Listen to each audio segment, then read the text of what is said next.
नमस्कार, जी बिजनेस पर आपका स्वागत है। आप देख रहे हैं पावर ब्रेकफास्ट। आपके साथ मैं हूं मानसी दवे। हफ्ते का आखिरी कारोबारी सत्र और एशियाई बाजार आप देखिए, शुरुआत एसजीएक्स निफ्टी की कमजोरी के साथ होती हुई दिख रही। करीब 40 अंकों की गिरावट यहां पर 17,400 के आसपास यहां ट्रेड आप देख पाएंगे।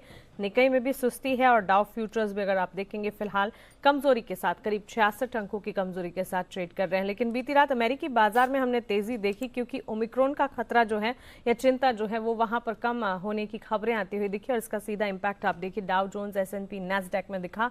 आधे से लेकर 1.5% 2% तक की तेजी। डाउ में करीब 617 अंकों का उछाल, एसएनपी में 64 अंक, तो नैस्डैक भी करीब 130 अंकों की बढ़त के साथ हमने क्लोज होते हुए दिखे। लेकिन चलिए विदेशी बाजार में और क्या कुछ अहम है ये जान लेते हैं। दीपांशु भंडारी हमारे साथ जुड़े हैं। Deepanshu, good morning. विदेशी बाजार में ओमिक्रॉन का खतरा कम हो रहा है और भारत में एक केस दिखा, दो केसेस दिखे। बिल्कुल, पर यही समझना मुश्किल है। जब परसों यूएस में एक केस सामने आया तो हमने देखा कि डाउ ऊंचाई से 1000 पॉइंट गिरा।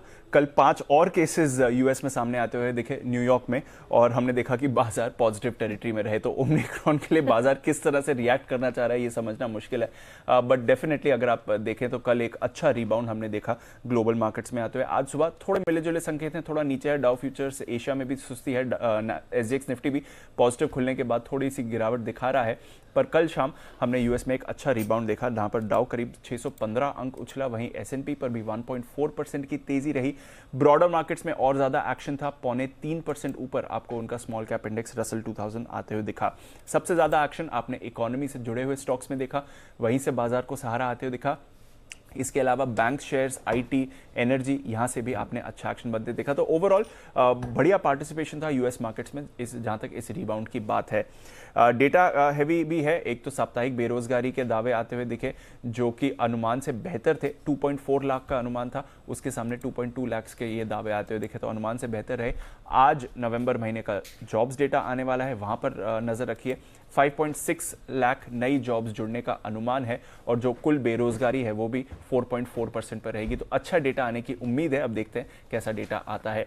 यूरोप में ऑफकोर्स आपने सुस्ती देखी थी क्योंकि परसों के दिन उन्होंने इंटरनेशनल मार्केट्स पर रिएक्ट नहीं किया था, तो कल उनका रिएक्शन आते हुए दिखा, इसलिए यूरोप में करीब 1% की गिरावट आपको आती हुई दिखी। आधे से 1%, 1.5% नीचे थे यूरोप के बाजार। अब आते हैं कच्चे तेल पर, क्योंकि यहां पर सबसे इंटरेस्टिंग एक्शन आपने बनते हुए देखा।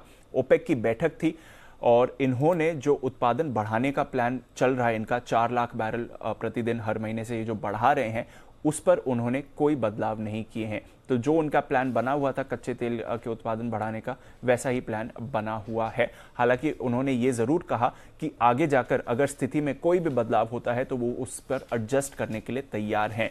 अब ये इंटरेस्टिंग इसलिए है क्योंकि 2 तरह के प्रेशर्स इन पर बन रहे थे। एक तो ये जो सडनली ओमिक्रॉन के कंसर्न्स आए और हमने देखा ग्लोबल रेस्ट्रिक्शंस लग गई हैं, एयरलाइन की डिमांड नीचे होने वाली है, उस पर अनुमान था कि शायद ये जो उत्पादन बढ़ाने का प्लान है आने वाले महीनों के लिए इसे फॉलो नहीं किया जाएगा। पर उन्होंने ऐसा नहीं करा और इसके लिए हमने देखा कि इमीडिएटली इस डिसीजन के बाद कच्चे तेल के दामों में गिरावट आई। पर दूसरी तरफ से इनके ऊपर यूएस और बाकी देश भी प्रेशर डाल रहे हैं कि आप प्रोडक्शन और बढ़ाएं ताकि ये जो सप्लाई की सिचुएशन ओमिक्रॉन से पहले की थी वो सामान्य होती हुई दिखे।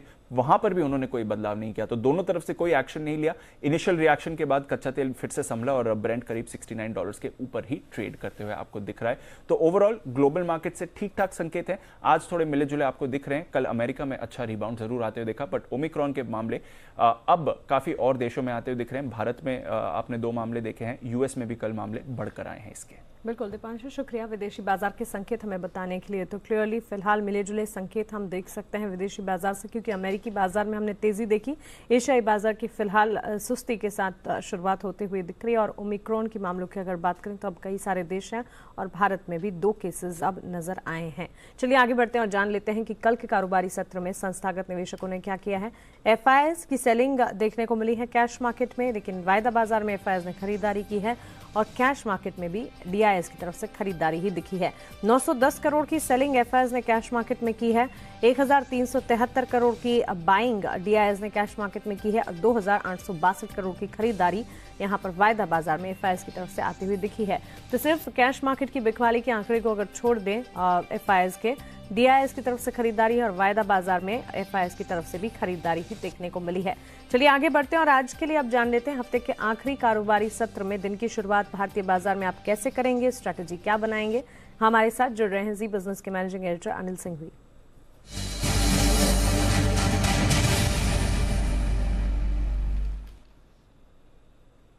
Anil sir good morning sir. अमेरिकी बाजार की कल क्लोजिंग अच्छी रही, एशियाई बाजार फिलहाल सुस्त है।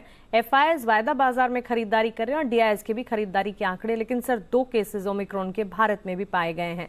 दिन की शुरुआत में आज कैसे भारतीय बाजार ट्रेड करेंगे, क्या लगता है आपको? स्ट्रैटेजी पहली क्या बनाए? Good morning Mansi. देखिए, मिले जुले संकेत हैं। वैसे आप देखेंगे अमेरिकी बाजार काफी मजबूती के साथ बंद हुए, लेकिन भारतीय बाजारों को कुछ अंदाजा था ही, और इसी वजह से जब भारतीय बाजार बंद हुए तो 300 पॉइंट 250 पॉइंट ऊपर डाउ फ्यूचर्स थे, प्लस हमारे बाजार भी डे हाई पर बंद हुए हैं। ओमिक्रॉन को लेकर ना कोई बहुत अच्छी खबर है ना कोई बहुत खराब खबर है। मिले जुले हैं कि थोड़े आंकड़े बढ़े, लेकिन चिंता कम हो रही है कि ठीक है ये वेरिएंट भी देखेंगे क्या कुछ होता है। मुझे नहीं लगता कि भारत में 1-2 मामले आने से कोई बहुत खास फर्क सेंटिमेंट पर पड़ेगा। तो और कल हफ्ते की एक्सपायरी भी खत्म हुई। एक ही समस्या है इस वक्त बाजार के लिए, वही कि वीकली एक्सपायरी होने के बाद बाजार अब उतने हल्के रहे नहीं और शॉर्ट का उतना सहारा आपको मिलेगा नहीं, क्योंकि बाजार अब थोड़े से शॉर्ट साइड पर कम हो गए और लॉन्ग साइड पर है। तो ऊपरी स्तर पर थोड़ी प्रॉफिट बुकिंग भी आती हुई दिखेगी और लोअर लेवल्स पर आपको खरीदारी मिलेगी। तो मेरा ये समझना है शुरुआत के बाद बाजार को रेंज में किसी एक तरफ जाने दें। अगर नीचे की तरफ आता है तो खरीदारी करने के लिए जो सबसे बढ़िया रेंज है वो है 17,275 से 17,325।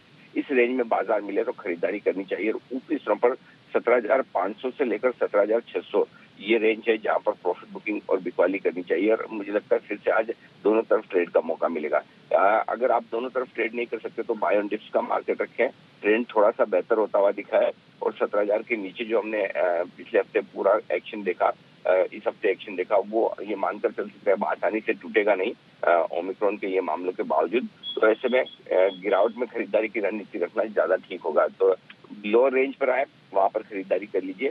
शुरुआत हो तो भी एग्रेसिव ट्रेडर्स थोड़ी बहुत खरीदारी कर सकते हैं। जहां तक बैंक निफ्टी का सवाल है, 36,025, 36,175 अब ये एक सपोर्ट का काम करेगा। 36,500 के आसपास हमने अच्छी क्लोजिंग दी है कल के सेशन में, और अब यहाँ से एक बार हल्की फुल्की रुकावट 36,850 के आसपास है। उसको पार करने के बाद जो बैंक निफ्टी का टारगेट बन सकता है वो 37,125 से 37,275 का बनेगा। उस पर आपको नजर रखिए। तो या तो ट्रेडिंग रेंज के दोनों एंड पर कॉन्ट्रा ट्रेड लें, या फिर गिरावट में खरीदारी की स्ट्रेटेजी के साथ चलें। दोनों ही आपके लिए ठीक रहेगी। बिल्कुल अनिल सर, शुक्रिया ये स्ट्रैटेजी हमें बताने के लिए। तो दोनों तरफ मौके ज़रूर मिलेंगे, लेकिन अगर आप दोनों तरफ ट्रेड्स नहीं ले पा रहे हैं, गिरावट में खरीदारी के मौके यहाँ पर आपको ढूंढने होंगे। 17,275 से 17,325 इस दायरे को निफ्टी के लिए मजबूत सपोर्ट के तौर पर मानकर चलें। वहीं 17,500 से 17,600 ये होगी निफ्टी के लिए ऊपरी रेंज। बैंक निफ्टी की अगर बात करें 36,025 से 36,175 इसे मजबूत सपोर्ट के तौर पर मानकर चलें, और 37,125 से 37,275 ये दायरा होगा बैंक निफ्टी के लिए ऊपरी रेंज का। चलिए आगे बढ़ते हैं और जान लेते हैं कि खबरों के दम पर आज कहां एक्शन दिखेगा। वरुण दुबे हमारे साथ जुड़ गए हैं। वरुण गुड मॉर्निंग, बताएं खबरों वाले शेयर्स कौन से हैं? Good morning Mansi. तो खबरों वाले शेयर्स और ट्रिगर्स दोनों मैं आपको बताऊंगा। सबसे पहले ट्रिगर्स के साथ शुरुआत कर देता हूँ। तो यहाँ पे MRPL पूंजी जुटाने पे बोर्ड की बैठक है, तो यहाँ पे आपकी नजर होनी चाहिए NMDC बोर्ड बैठक में अंतरिम डिविडेंड पे विचार करने वाले हैं, तो इसके चलते ये स्टॉक भी आपके रडार पे होना चाहिए। IEX 2:1 के बोनस इशू की आज एक्स डेट है, तो एडजस्टमेंट देखने मिलेगा। भारत बॉन्ड ETF तीसरा ट्रांच जो है वो 3 दिसंबर को लॉन्च हो जाएगी, यानी कि आज। इसके अलावा गोल्ड बॉन्ड की जो 8वीं सीरीज है वो बंद होने वाली है। PM मोदी जो है IFSCA gift city infinity forum में का इनॉग्रेशन आज करेंगे। ओपनिंग एड्रेस जो है 10:05 पे होगा। और कुछ सिक्योरिटीज़ है जो कि ASM लिस्ट में शॉर्टलिस्ट हुई है, जिसमें PNB हाउसिंग व तालब्रोस ऑटो शामिल है। अब IPO का अपडेट। आनंद राठी का वेल्थ IPO जो है वो आज IPO का दूसरा दिन है। पहले दिन इशू जो है वो पूरा भर चुका है। 1.6 टाइम्स जो है ये IPO सब्सक्राइब हुआ है। रिटेल का हिस्सा जो है 2.45 टाइम्स जो है सब्सक्राइब हुआ है। टेगा इंडस्ट्रीज आज आखिरी दिन है, दूसरे दिन तक 13.87 टाइम्स भर चुका है। रिटेल का हिस्सा करीब 17.04 टाइम्स भर चुका है। स्टार हेल्थ, इसको सुस्त रिस्पॉन्स मिला है। आखिरी दिन तक करीब 79% ये IPO जो है वो भरा था। रिटेल का हिस्सा जो है 1.1 टाइम्स भरा था। एक्चुअली IPO का जो सब्सक्रिप्शन होना चाहिए 75% के आसपास होना चाहिए सेल थ्रू होने के लिए। 79% ये भरा है, लेकिन OFS का साइज जो है वो रिड्यूस हो चुका है 840 करोड़ से। अब OFS का साइज जो है 4.49 करोड़ शेयर से घट के 3.55 करोड़ शेयर हो चुका है। ओके, अब हिंदुस्तान जिंक, यहाँ पे 7 दिसंबर को बोर्ड की बैठक है। अंतरिम डिविडेंड पे ये विचार करने वाले हैं, तो इसके चलते हिंदुस्तान जिंक और वेदांता दोनों पे नजर रखिएगा। पंजाब एल्कलीज शेयर विभाजन को बोर्ड की मंजूरी मिली है। एक शेयर को 5 में विभाजन करने के लिए मंजूरी मिली है। उज्जीवन स्मॉल फाइनेंस बैंक और उज्जीवन बैंक को यहाँ पे नज़र पे रखेगा। सेबी ने प्रमोटर को 3 साल के लॉक इन का प्लान जो है वो ना करने की अनुमति दी है। बीएसई लिमिटेड, बीएसई की सहयोगी कंपनी BASL एक्रेडिटेड इन्वेस्टर ने रजिस्ट्रेशन शुरू कर दिया है। सेबी की तरफ से इनको अप्रूवल मिला है इसलिए। वही फंड एक्शन, आरती इंडस्ट्रीज, HDFC म्यूचुअल फंड की कई स्कीम्स के तहत 1.74 लाख शेयर जो है 30 नवंबर को इन्होंने बेचे हैं। Pratap snack, SBI mutual fund ने कई स्कीम्स के तहत यहाँ भी बिकवाली की है। 1 दिसंबर को करीब 9,950 शेयर जो है वो बेचे गए हैं। Kirloskar oil engines, Franklin Templeton की काफ़ी सारी स्कीम्स के तहत यहाँ पे खरीदारी की गई है। 10 lakh shares Franklin Templeton mutual fund India tax shield ने खरीदे हैं। इसके अलावा बाकी फंड्स ने भी करीब 30 लाख शेयर्स के आसपास खरीदे हैं, लेकिन नालंदा इक्विटी ने करीब 22 लाख शेयर्स बेचे हैं इस कंपनी में। 22 लाख और 29 लाख यानी करीब 50-55 लाख शेयर्स के आसपास इन्होंने बिकवाली की है। 180 के भाव पे ये सौदे हुए हैं। रेडिंगटन यहाँ पे मरीना सिंगापुर PT लिमिटेड ने करीब 54.4 लाख शेयर्स बेचे हैं इस कंपनी में 150 के भाव पे। और LG बालाकृष्णन यहाँ पे प्रमोटर्स की तरफ से 3 लाख शेयर्स बेचे गए हैं। 30 नवंबर से 1 दिसंबर के बीच में ये शेयर्स बेचे गए हैं। बिल्कुल वरुण, शुक्रिया ये तमाम खबरें और साथ ही ट्रिगर्स हमें बताने के लिए। चलिए आगे बढ़ते हैं और आज के लिए फिर ट्रेडिंग कॉल्स कौन सी है ये जान लेते हैं, उसके बाद मार्केट एक्सपर्ट से जुड़ेंगे। शुरुआत करते हैं चॉइस ब्रोकिंग की राय से। मन्नपुरम फाइनेंस में खरीदारी की राय चॉइस ब्रोकिंग की तरफ से आती हुई दिख रही है। टारगेट 177 के सुझा रहे हैं। 165 का एक स्टॉप लॉस लगाते हुए खरीदारी का मन यहां पर आप बनाकर चल सकते हैं। L&T इन्फोटेक में खरीदारी की राय आनंद राठी की तरफ से आती हुई दिखी है। 7,190 के टारगेट्स को यहां पर ध्यान में रखा जाए अगर खरीदारी का मन बना रहे हैं। 6,800 के स्टॉप लॉस के साथ खरीदारी की जा सकती है। सेंट्रम ब्रोकिंग की राय कोल इंडिया और नैल्को दोनों पर है। कोल इंडिया में अगर बाय कॉल इनिशिएट कर रहे हैं 165 के टारगेट्स को ध्यान में रखें, 155 का स्टॉप लॉस लगाएं। और नैल्को में अगर बाय कॉल इनिशिएट कर रहे हैं 95 के टारगेट्स को ध्यान में रखना होगा। 89 का एक स्टॉप लॉस आपको लगाना चाहिए। चलिए तो यहाँ पर कुल 4 ट्रेडिंग कॉल्स हैं और चारों की 4 हमारे पास खरीदारी की तरफ की ट्रेडिंग कॉल्स आते हुए दिखी हैं। लेकिन बाजार पर क्या हो आपकी स्ट्रैटेजी, स्टॉक स्पेसिफिक नजरिया, एक्सपर्ट का क्या है ये बताने के लिए हमारे साथ कोटक सिक्योरिटीज के श्रीकांत चौहान अब जुड़ गए हैं। श्रीकांत जी गुड मॉर्निंग, स्वागत है आपका जी बिजनेस पर। सबसे पहले तो भारतीय बाजार पर हफ्ते के आखिरी ट्रेडिंग सेशन में आपका आउटलुक क्या है ये हम जानना चाहेंगे। गुड मॉर्निंग मानसी जी। देखिए हमें लगता है कि जो मार्केट है वहाँ पे जो वॉलेटिलिटी बनी थी वहाँ से हमें एक ट्रेंड देखने मिलेगा। हमें लगता है कि मार्केट एक बार 17,500 17,550 के काफी नजदीक जा सकता है। हालांकि 200 पॉइंट का ही गैप है करंट लेवल से, लेकिन जैसे कि सिंगापुर निफ्टी दिखा रहा है कि अगर वो 40-50 पॉइंट अगर नीचे है और अगर हम लोग अगर रियल में अगर 40-50 पॉइंट अगर नीचे खुलते हैं तो मुझे लगता है कि 17,300 से लेकर 17,250 की रेंज में एक काफी अच्छी बाइंग अपॉर्चुनिटी बनेगी मार्केट के लिए। और साथ ही साथ हमें लगता है कि मार्केट एक बार 17,550 के करीब जा सकता है, तो बाय ऑन डिप्स की स्ट्रेटेजी रखें। साथ ही हमें लगता है कि टेक्नोलॉजी स्टॉक्स में एक रिन्यूड इंटरेस्ट देखने मिला है और चूंकि मार्केट का जो गैप है अपसाइड का वो काफी लिमिटेड है, तो मिड कैप स्टॉक्स में तेजी बन सकती है। IT के वहां पे हमें लगता है बिरला सॉफ्ट में तेजी करनी चाहिए। 490 के करीब खरीदे, स्टॉप लॉस रखे 480 का और टारगेट रखे 510, 515 के। साथ ही साथ हमें लगता है कि चूंकि बाय ऑन डिप्स की स्ट्रेटेजी रखेंगे तो रिलायंस इंडस्ट्री पे फोकस करें। 2480 के करीब का बंद था, 2450 का स्टॉप लॉस रखें और टारगेट जो रखने हैं वो 2540 से लेकर 2550 के हम रख सकते हैं। बिल्कुल श्रीकांत जी, शुक्रिया ये तमाम जानकारी के लिए और अपने स्टॉक स्पेसिफिक रिकमेंडेशन हमें बताने के लिए। तो बिरला सॉफ्ट में खरीदारी की राय 480 के स्टॉप लॉस के साथ 510 के लक्ष्य को ध्यान में रखा जा सकता है और रिलायंस पर भी खरीदारी की कॉल 2450 के स्टॉप लॉस को मानकर चलना होगा। 2540 का यहाँ पर टारगेट ध्यान में आप रख के चल सकते हैं।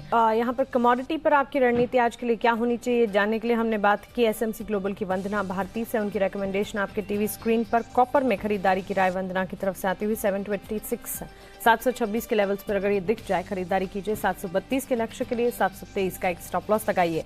वहीं सिल्वर में करंट लेवल्स को देखते हुए बाय कॉल इनिशिएट किया जा सकता है। 61,800 के टारगेट्स को आप ध्यान में रखकर चल सकते हैं। 60,900 का यहाँ पर आपको एक स्टॉप लॉस लगाना है। तो क्लियरली कॉपर और सिल्वर कमोडिटी मार्केट्स में दोनों में आज बाइंग के मौके बनते हुए दिखेंगे, ऐसा वंदना का मानना है। चलिए आगे बढ़ते हैं और आज ब्रोकरेज की रडार पर कौन से स्टॉक्स हैं, एफआईआर का एक्शन जान लेते हैं। मैक्वायरी की एक रिपोर्ट मिंडा इंडस्ट्रीज पर आई है। इन्होंने डाउनग्रेड किया है, आउट परफॉर्म से रेटिंग को न्यूट्रल कर दिया है। टारगेट जो है ये बढ़ाए हैं, 550 से 900 के कर दिए हैं। नोमुरा की मिंडा इंडस्ट्रीज पर रिपोर्ट है, खरीदारी की राय बरकरार रखने को कहा गया 1045 के टारगेट्स के लिए। इसके अलावा ऑटोमोबाइल मोटर्स पर मैक्वायरी की तरफ से एक रिपोर्ट आती हुई देखने को मिली है। मैक्वायरी की एमएनएम पर जो रिपोर्ट है आउट परफॉर्म रेटिंग बरकरार रखने की है, टारगेट 1059 के। वहीं टाटा मोटर्स पर मैक्वायरी आउट परफॉर्म रेटिंग बरकरार रखने की राय दे रहे हैं 567 के टारगेट्स के साथ।